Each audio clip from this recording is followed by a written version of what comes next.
New Karachi में town इंतजामिया की मुबैना गफलत और अदम दिलचस्पी के बायस टूटी सड़कें, उबलते गटर, गंदगी के ढेर और सफाई का नाकिस इंतजाम शहरियों के लिए मुश्किलात का सबब बन रहा है। गुलफाम शेख से मज़ीद तफसीलात जानेंगे। गुलफाम बताइए। जी बहुत शुक्रिया। इस वक्त मैं मौजूद हूँ अजमेर नगरी के इलाके में और ये न्यू कराची टाउन है और बदकिस्मती से इस टाउन की हालत भी हमें अब तक नज़र आती है। जगह जगह सीवरेज के मसाइल, जगह जगग सड़कें टूटी हुई हैं और इंफ्रास्ट्रक्चर की तबाही का जो मंजर है वो तो ऐसा लगता है कि ये मोइंजे तोड़ो है। और दूसरी जानिब ये जो नाले हैं ना इनमें स्लेब रखा गया ना ही छत रखा गया।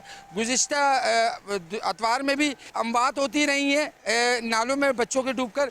और मैं जहाँ ध्यान दिलाना चाहूँगा जो टाउन की जो जिम्मेदारी है वो गटरों पे ढक्कन की जो जिम्मेदारी आयद होती है वो वाटर बोर्ड की और टाउन की होती है, लेकिन ताहाल हमें यहाँ पर गटरों के ढक्कन भी नज़र नहीं आ रहे हैं। इलाका मकीनों से जब हमारी बात हुई तो उनका कहना था कि बल्दियाती सहूलियात भी यहाँ सिफर होने के बराबर है और हज़ारों दफ़ा कंप्लेंट्स भी करते हैं, जाते दरख्वास्तें लेकर, लेकिन ना ही कोई टाउन सुनने को तैयार होता है, ना ही कोई यूसी चेयरमैन हमें इलाके में काम नज़र करता हुआ आता है।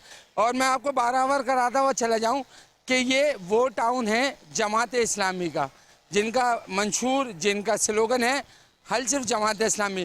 ताल में यहाँ कुछ हल होता हुआ नज़र नहीं आ रहा है। आवाम का कोई पुरसान हाल नहीं है। टाउन की जो जिम्मेदारी है टाउन अदा नहीं कर पा रहा है। जी।